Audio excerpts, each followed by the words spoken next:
Hi everyone, welcome to Shimmer Girl Talks.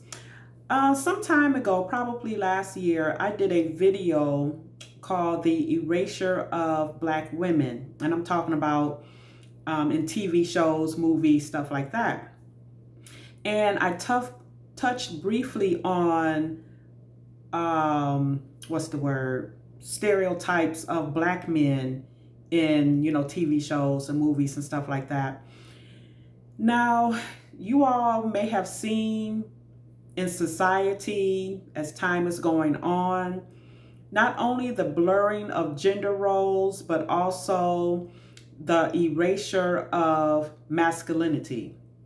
And this isn't just directed at black men, but it affects our community worse. And I'm going to try to tie all of this together. There is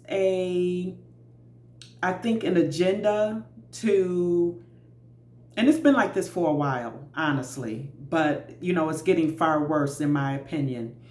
And that is the erasure of masculine, heterosexual black males in movies, in TV shows, typically movies.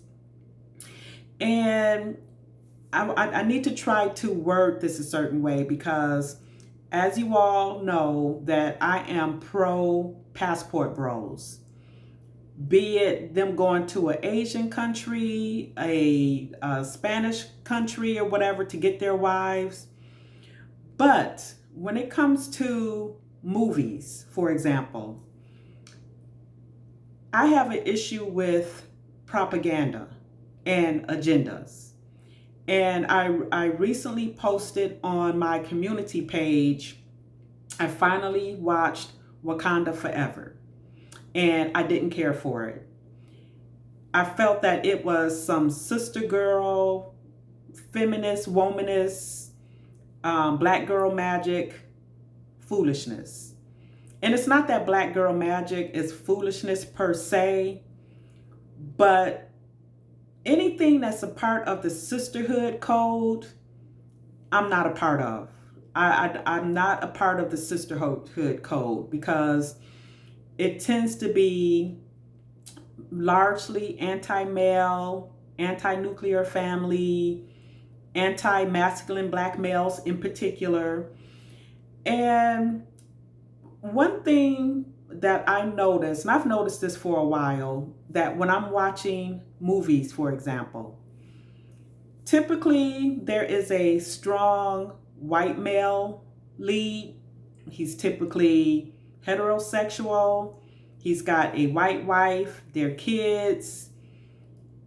And let me just say this real quick. I'm not against interracial relationships. So I don't want anyone, so if you are, fine. If you're not, fine.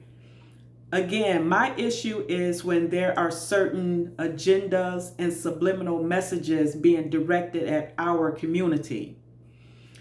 And I remember years ago, I don't know when Man on Fire came out with Denzel, that was probably the 90s somewhere. And I remember, you all know who Denzel is, and he's protecting this little white girl. And I remember this lady that I know was a black lady, she kind of had an issue with that. Not that a man should not be protecting the little girl, but rarely do you see like a strong heterosexual black male protecting, for example, a little black girl. And I'm sure that there are movies like that out there. Again, I'm talking about agendas and subliminal messages. And just pay attention. Typically, let me give two of the examples that I gave in The Erasure of Black Women. There was this show that I was enjoying watching. It was only like 3 seasons. It was called Designated Survivor. And I remember, as I mentioned in the previous video, there was a Hispanic man and his female Hispanic counterpart. But then there was this black male and he had a black boyfriend. Not a problem. Again, we're talking agenda and subliminal messages. They had a sex scene that was so graphic, in my opinion. And I'm trying to word this a certain way. And then I also brought up the movie Independence Day. I think it was the second one. And you had this white male and his white female counterpart walking from the spaceship or the spacecraft or whatever, and Will Smith's son in the movie walking away by himself.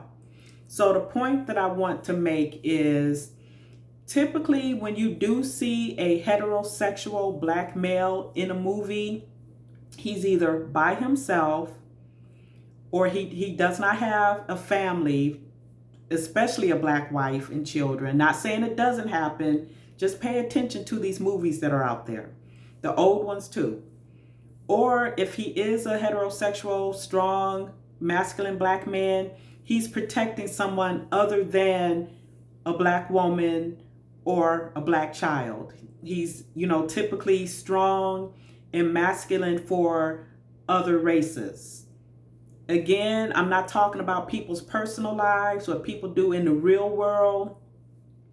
I'm talking about subliminal messages that people take their little children and their children to the movies to watch.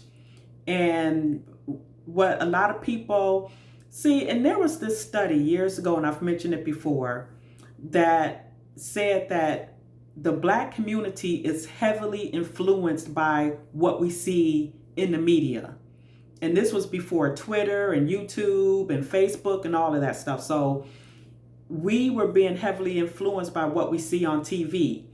And what we would see on TV would be stuff like, it would be like the single mother with her struggling with her children, what's happening. Eventually on Good Times, they took James away. And all of that stuff be going into your system, whether you feel it or agree with it or not. And getting back to Wakanda Forever, if you saw the movie, the black men were weak. When the water people, spoiler, when the water people came up out of the water and attacked the Wakandans, they had the men, obviously, the black men obviously looking weak and defeated. And the black women in the movie were these strong Amazon warriors. I hate that. I'm just going to be honest. I hate that the nuclear black family is not showcased in the media, TV, movies, stuff like that. Which is why, in my opinion, it is important for us to write our own stories. But the thing is, when we do write our own stories, we're doing exactly what Hollywood, does our stories. The single black struggling mother, the strong, independent warrior black woman, the weak black man. And they don't have an issue with, the black men of the alphabet community, but it's something about the masculine, strong black man that they don't want to showcase in these movies or whatever. And some of you might be like, but it's just a movie, it's just for entertainment, and it's just for this or that or whatever. Again, subliminal messages be going into your system and you don't even realize it until it's too late, or you embrace it, or you feel inferior, or you think that another race is better because of what you see in the media. That be going into your system. And think about when you're a little kid. A 5-year-old, they have no say-so if they have a parent that just lets them watch any and everything on TV. And I remember as a girl growing up in the 70s, there were no really positive black female characters. We've come a long way in that. But because like back then, black women were prostitutes, drug addicts, criminals, just every negative stereotype that you could think of. Same with the black males. They were the pimps, they were abusive, they were silly, they were, or whatever. But, it's like some of the TV shows that I like. There's this one show that I like. I'm going to use it as an example. It's called From. And it's very scary, as a matter of fact, very scary. But I like scary. I don't typically like creepy and demonic type stuff, but it's scary. But there's this one white man in the movie with his family, his wife and their two children. And I just noticed how tender and loving and, the strong male presence for his family. And sometimes as I'm watching that, I notice you don't typically see that for Black people in these movies or TV shows. And the main lead, it is a Black man, and I can't think of what his real name is, but he played in the show Lost. And now his wife in the movie or show, who has now passed away, she was white, and their son, he's mixed race or whatever.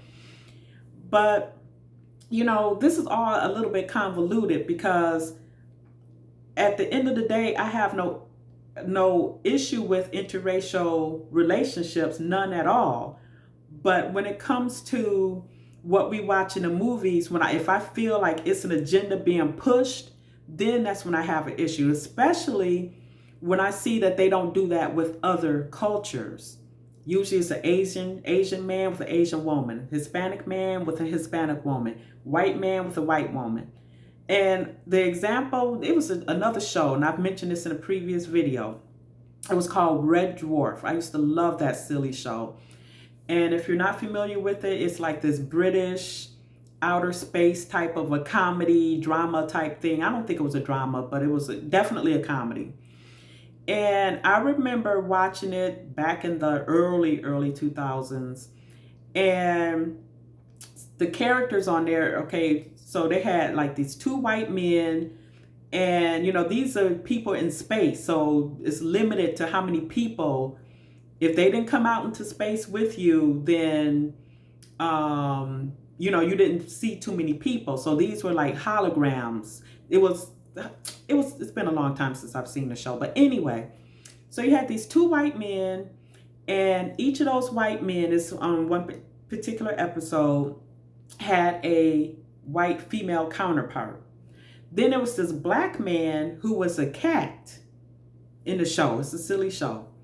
And so I'm just waiting for them to show his Black female counterpart. And I'm like, oh, I know she's going to be cute or whatever. Again, I watched this years ago. I was probably in my 20s, whatever, when I used to watch it.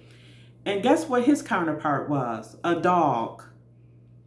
So, but that ties into the erasure of Black women. So but anyway, this ties into my point.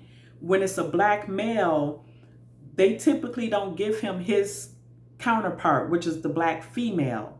And if he does, it's, something is strife, or he's of the alphabet community, or it's some reason why they can't be together in a loving bond or something like that.